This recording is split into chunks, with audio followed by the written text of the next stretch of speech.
బల్టీ movie చూసి వచ్చాను. ఇది ఒరిజినల్ గా మలయాళం మూవీ, తెలుగులో డబ్బింగ్ అయింది. సినిమా ఎలా ఉందంటే యాక్షన్ సీక్వెన్స్ మాత్రం అదిరిపోయినాయి. సో కబడ్డీ గేమ్ అదిరిపోయింది, కబడ్డీ ప్లేయర్స్ కూడా అదిరిపోయినారు. మనకు టీమ్ లో ఒక నచ్చిన ప్లేయర్ ఒకడు ఉంటాడు, వాడు పాయింట్ తీసుకొచ్చినాడు అనుకో మనకు హై వస్తుంది, వాడు అవుట్ అయినాడు అనుకో మనకు లో వస్తుంది. సో సినిమా కూడా అట్లాగానే ఉంది, ఒకసారి హై వస్తుంది ఒకసారి లో వస్తుంది. డీటెయిల్స్ లోకి వెళ్లే ముందు hi hello welcome back to బాకా బ్రదర్స్ ఒపీనియన్స్. కొత్తగా వచ్చిన వాళ్ళు సబ్స్క్రైబ్ చేసుకోండి, ఆల్రెడీ ఛానల్ ను ఫాలో అవుతున్న వాళ్ళు లైక్ చేయండి, షేర్ చేయండి, పక్కనున్న బెల్ ఐకాన్ కూడా క్లిక్ చేయండి. ఇప్పుడు స్టోరీ విషయానికి వస్తే నలుగురు friends at the same time వాళ్ళు కబడ్డీ ప్లేయర్స్ కూడా. ఈ నలుగురు ఫ్రెండ్స్ లోకల్ గ్యాంగ్స్ మధ్యలో పడి ఎలా క్రష్ అయ్యారు అన్నదే స్టోరీ. స్టోరీ అయితే పెద్ద కొత్తగా ఏం లేదు, చాలా సినిమాల్లో చూసిందే. అట్లనే ప్లే అన్న ఏమన్నా కొత్తగా ఉందంటే ఆ ప్లే కూడా కొత్తగా లేదు.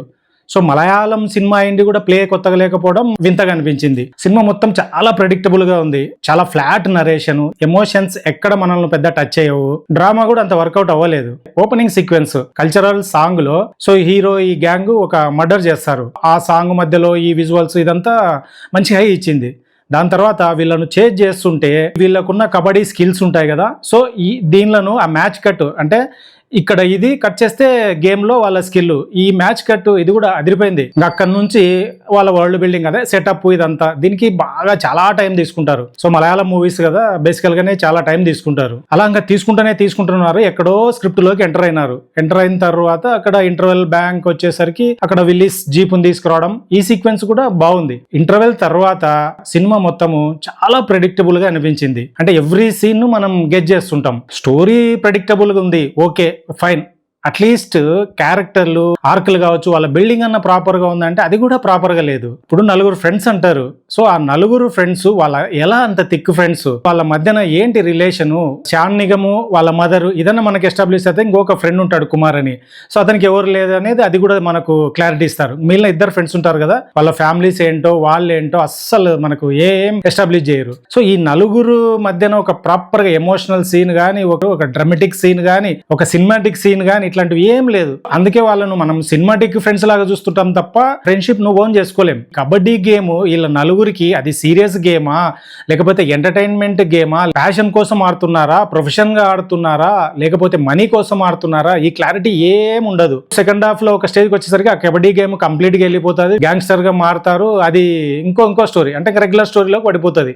ఫస్ట్ అయితే స్పోర్ట్స్ డ్రామాతో స్టార్ట్ అవుతుంది, సెకండ్ హాఫ్కి వచ్చేసరికి ఆ స్పోర్ట్స్ ని వదిలేసి వెళ్ళిపోతారు. లోకల్ గా 3 గ్యాంగ్స్ ఉంటాయి, ఒకటి సెల్వరాగన్ గ్యాంగ్, ఒకటి సోడా బాబు అని, ఇంకొకరు లేడీ జిఎం అని 3 గ్యాంగ్స్ ఉంటాయి. వీళ్ళ ముగ్గురికి రైవల్రీ ఏందో అది ఏదో మనకు డైలాగ్స్ లో చెప్తారు తప్ప అంటే రియల్ గా రైవల్రీ ఏందో మనకు సీన్లలో చెప్పరు. వీళ్ళ ముగ్గురు మధ్య ఎలాంటి రైవల్రీ ఉంది, దానికి ఎలాంటి స్కెచ్లు తీసుకుంటున్నారు, ఏదైనా ఒకరికొకరు ఏదైనా హామ్ చేసుకోవడానికి ట్రై చేస్తున్నారు, ఇలాంటివన్నీ ఏం ఉండదు. సెల్వరాగన్ క్యారెక్టర్ కన్నా ఏదో ఒక మోటివేషన్ ఏదో చెప్తాడు క్యారెక్టర్ కు. ఈ సోడా బాబు అయితే ఏదో వాళ్ళ ఫాదర్ ను చంపినాడు కాబట్టి ఇండియన్ రైవల్రీ అంతే. సో ఫైనల్ గా జిఎమ్మ క్యారెక్టర్ ఉంటది, ఈమెదైతే అస్సలు అర్థం కాదు మనకు. ఈమెంటి ముగ్గురు రైవల్రీ అంటది, అంటే వాళ్ళిద్దరు నాకు రైవల్స్ అంటారు. మళ్ళీ ఏంటి ఒక స్టేజ్ లో సెల్వరాగన్ సేవ్ చేయడానికి ట్రై చేస్తుంది, మళ్ళీ సెల్వరాగన్ కు అగెనెస్ట్ గా ఉంటది. క్లైమాక్స్ కి వచ్చేసరికి నేనేదో అనుకుంటే ఇంకేదో జరిగిందని. అసలు ఆ క్యారెక్టర్ ఎందుకుందో, అసలు ఆమె లేకపోయినా సినిమాకి వచ్చే నష్టమే ఉండదు. ఆమెను పెట్టినారు కాబట్టి లేనిపోని ట్విస్ట్లు టర్న్లు అన్ని ఇస్తుంటారు. అది ఎక్కడా మనకేం పెద్ద ట్విస్ట్ లాగా అనిపించదు, పెద్ద టర్న్స్ లాగా అస్సలు అనిపించదు. నెక్స్ట్ హీరోయిన్ ఓపెనింగ్ ఏంటంటే ఒక బ్రదర్ ఉన్నాడు,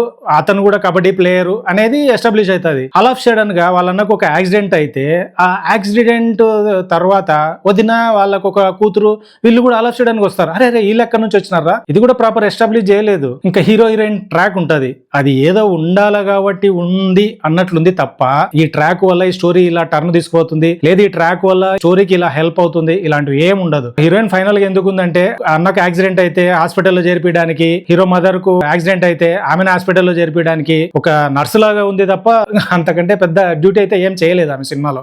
ఒక స్టేజ్ లో అయితే ఒకటి చేస్తుంది, డైరెక్ట్ సెల్వరాగన్ దగ్గరికి అయితే వార్నింగ్ ఇస్తుంది, ఆ వార్నింగ్ వల్లనే రచ్చ జరుగుతుంది. సెకండ్ హాఫ్ అంతా దాని మీదనే ఉంటుంది. సో అదొక్కటైతే ఆమె వల్ల ఉపయోగం ఉంది. హీరో ఫ్రెండ్స్ లోనే కుమార్ అనే ఒక క్యారెక్టర్ ఉంటుంది, అట్లీస్ట్ వాడికైతే ఒక చిన్న క్లారిటీ ఉంటుంది. అది ఒక స్టేజ్ వరకు బాగుంటది, అరే వీడ ప్రతి చోట వీళ్ళని ఇరికిస్తున్నారు అనే ఫీలింగ్ అయితే మనకు కలుగుతుంటది. లాస్ట్ కి వచ్చేసరికి వాడే వీళ్ళందరినీ ఇరికిస్తాడు, కానీ ఆ క్యారెక్టర్ కూడా జిఎమ్తో వాడు టైఅప్ అయినాడా, టైఅప్ కాయలేదా, ఈ లాస్ట్ జరిగిన ఈ వైలెన్స్ కంతా డైరెక్ట్ రీజనా ఇండైరెక్ట్ రీజనా రీజనా ఇదంతా కూడా ఏం క్లారిటీ ఉండదు, అంత అండర్స్టూడే మనం. ఫైనల్ గా సినిమా ఎండులో ఏముంటదంటే మన షాన్ నిగమ్ హీరో పోలీస్ అవుతాడు, కుమార్ ఫ్రెండ్ జిఎమ్మకు హెంచ్ మ్యాన్ గా తయారవుతాడు. ఇదైతే కామెడీకే కామెడీ అనిపించింది. అరే మలయాళం వాళ్ళు కూడా ఏంట్రా ఇలా తయారనిపించింది. ఆ హీరో అప్పటికే కొన్ని 10 మర్డర్లు చేసింటాడు, అలాంటి వాడు పోలీస్ అయింటాడు కానీ అని అనిపించింది. పాజిటివ్ పాయింట్స్ గురించి మాట్లాడుకున్నాం.